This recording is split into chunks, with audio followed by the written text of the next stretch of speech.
Zam-Zam, sejarah sumur Zam-Zam ini sangat rapat hubungannya dengan sejarah kedatangan keluarga Nabi Ibrahim di Mekah. Sebagaimana tersebut dalam Quran. Mekah pada waktu itu adalah sebuah lembah yang tidak mempunyai tumbuh-tumbuhan.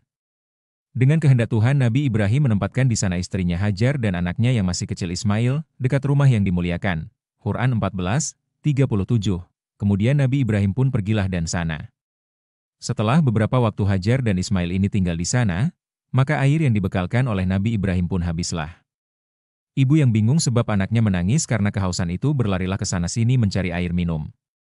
Sesudah beberapa kali berulang balik dari Bukit Safa dan Marwah, yang sekarang menjadi tempat mengerjakan ibadat sa'i bagi orang haji, maka kelihatanlah di udara ada burung-burung berterbangan di tempat ia meninggalkan anaknya itu. Tatkala ia datang kembali, maka didapatinya di arah kaki anaknya itu sudah timbul sebuah mata air yang memancarkan air berlimpah-limpah. Ia dengan segera membendung air yang keluar itu sambil berkata, "Zumi." Zumi, artinya, kumpul. Kumpul. Cerita yang lain menerangkan bahwa mata air Zam-Zam itu terjadinya atas usaha malaikat Jibrail. Tatkala Jibrail melihat Nabi Ismail kehausan, maka dimasukkannya kakinya ke dalam tanah dan kemudian air pun memancarlah keluar. Banyak sekali macamnya cerita-cerita orang yang aneh-aneh tentang air Zam-Zam itu dan kejadian cerita-cerita dongeng itu oleh ahli sejarah dianggap tidak mustahil. Karena dalam lembah Mekah yang panas terik hanya sumur Zam-Zamlah yang ada pada waktu zaman purbakala itu. Sehingga kafilah-kafilah yang lalu di jalan yang jauh itu melihat suatu nikmat dan kurnia yang amat besar pada air Zam-Zam itu. Oleh karena itu dengan mudah dapat kita mengerti bahwa beberapa suku bangsa dari daerah-daerah yang tandus, seperti suku bangsa Jurhum, lalu pindah dan menetap di sekeliling sumur Zam-Zam itu. Demikianlah beberapa suku bangsa Arab Yaman yang lain datang mencari tempat diam di sana. Rupanya sejarah zaman purbakala penghormatan terhadap air Zam-Zam ini sudah pernah terjadi. Seorang penyair pernah menggambarkan dalam sajak-sajaknya kedatangan orang-orang Persia ke Mekah sebelum zaman Islam, khusus untuk mengunjungi sumur Zam-Zam ini. Orang-orang Persia, katanya, mengucapkan puja-pujaannya di sekitar mata air Zam-Zam dalam zaman purbakala itu. Penyair yang lain menyanjikan bahwa mata air, Sasan, dalam masa-masa yang silam telah pernah dikunjungi oleh anak Babek, nenek moyang dari bangsa Sasan. Sekarang sumur Zam-Zam itu terletak dalam Masjidil Haram, kira-kira di sebelah tenggara dari Ka'bah, bertentangan dengan pojok Hajar Aswad, dalam sebuah rumah tembok batu persegi 4 dan bertingkat 2. Dalamnya sumur Zam-Zam kira-kira 42 m. Baik sumurnya maupun kelilingnya diperbuat daripada batu marmar. Airnya tidak pernah habis, meskipun tiap saat ditimba oleh berpuluh-puluh orang. Rasa airnya kira-kira kelat atau sepat dan menurut keterangan beberapa dokter air Zam-Zam itu mengandung banyak sekali zat garam, sehingga besar faedahnya untuk diminum orang terutama di Mekah yang iklimnya sangat panas itu. Ini pula sebabnya maka air Zam-Zam itu menjadi minuman yang terutama di Mekah. Sekarang di keliling sumur itu disediakan beberapa banyak tempat orang mengambil air sembahyang, wudhu, dan untuk tempat orang minum dengan curna cuma, yang biasa dinamakan sabil. Bahagian atas dari gedung sumur Zam-Zam itu dipergunakan menjadi tempat makam Syafi'i dan tempat Bilal atau muazzin, tukang azan, menyerukan tanda waktu pada tiap-tiap kali sembahyang. Azannya diikuti oleh 7 buah menara yang berdiri di sekeliling Masjidil Haram. Al-Faqihi menerangkan bahwa Nabi Ibrahimlah yang mula-mula menggali sumur Zam-Zam itu setelah ia timbul sebagai mata air. Pembinaan yang kedua boleh dikatakan atas usaha di Jurhum, yang selalu mempergunakan sumur Zam-Zam itu untuk keperluan kaumnya. Tetapi tatkala mereka kalah dalam peperangan dan diusir dari Mekah, maka sebelum mereka meninggalkan kota Mekah itu ditimbunnya sumur Zam-Zam itu, supaya orang-orang di Mekah tidak mendapat air minum lagi. Mula-mula orang bersangka bahwa Jurhum itu menyembunyikan harta bendanya dalam sumur Zam-Zam yang ditimbun itu. Tetapi Masudi berpendapat bahwa sangkaan ini kurang benar, karena suku Jurhum itu termasuk orang-orang yang miskin dan harta kekayaan itu mungkin dimasukkan oleh orang-orang Persia pada waktu mereka mengunjungi sumur Zam-Zam yang keramat itu. Kemudian sejarah sumur Zam-Zam ini menerangkan bahwa tatkala Abdul Muttalib, nenek Nabi Muhammad, memerintah di kota Mekah, ia bermimpi mendapati tempat sumur Zam-Zam yang sudah ditimbun itu dan lalu kemudian digalinya dan diperbaikinya kembali, sehingga mengeluarkan air lagi, dan membawa manfaat pula bagi penduduk Mekah. Penggalian ini terjadi sebelum lahirnya junjungan kita, Nabi Muhammad SAW. Perlu kita peringatkan di sini bahwa pada waktu Abdul Muttalib menggali sumur Zam-Zam itu kembali, didapatnya di dalamnya beberapa banyak barang-barang daripada emas juga alat senjata yang terbuat daripada besi.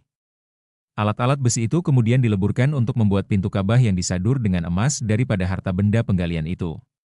Satu di antara 2 buah gazal emas ditempatkan dalam gedung penyembahan berhala.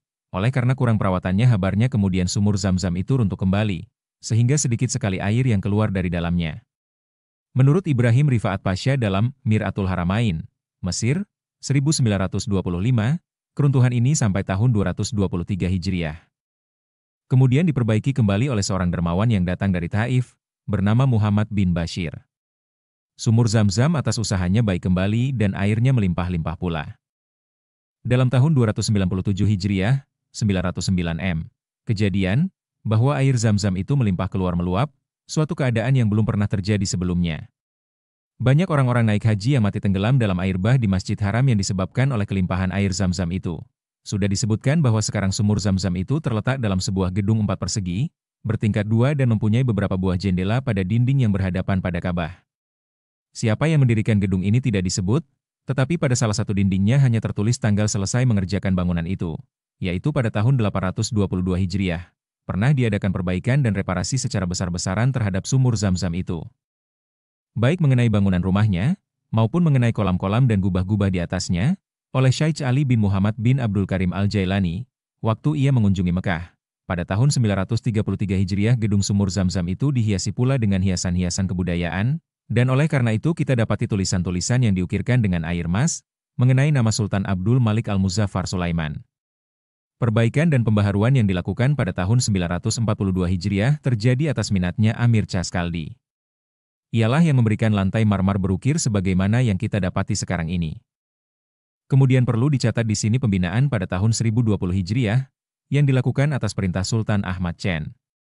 Sultan ini menyuruh memasang dalam sumur Zamzam itu kira-kira 1 meter di bawah permukaan air trali besi.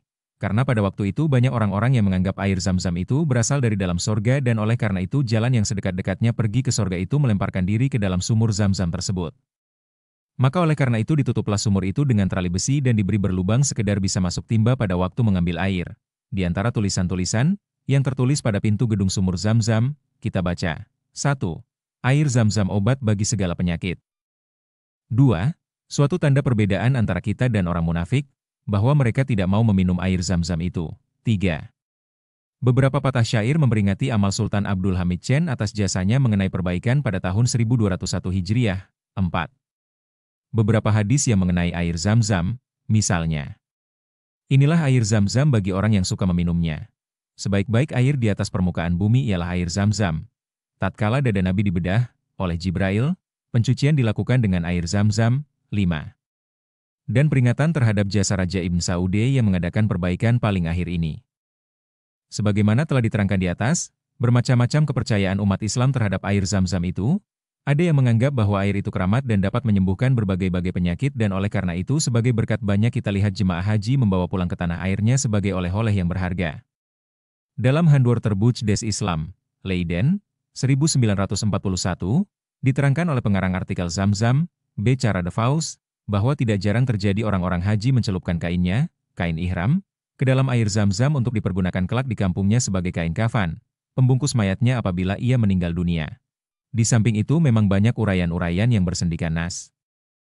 Alasan-alasan agama yang kuat, terhadap air yang memang besar manfaatnya ini di tanah yang berhawa panas seperti di Mekah, misalnya sunat meminumnya sesudah tawaf, begitu juga menyiramkan air itu ke atas kepala. Sesudah orang-orang mengetahui pada waktu yang acir ini akan bahaya pukulan panas dalam matahari yang terik di padang pasir itu, makin kelihatan hikmah yang tersirat dalam anjuran agama semacam ini untuk membasahi kepala. Buku Sejarah Ka'bah dan Manasik Haji, pengarang Haji Abu Bakar, penerbit NV Bulan Bintang tahun 1963.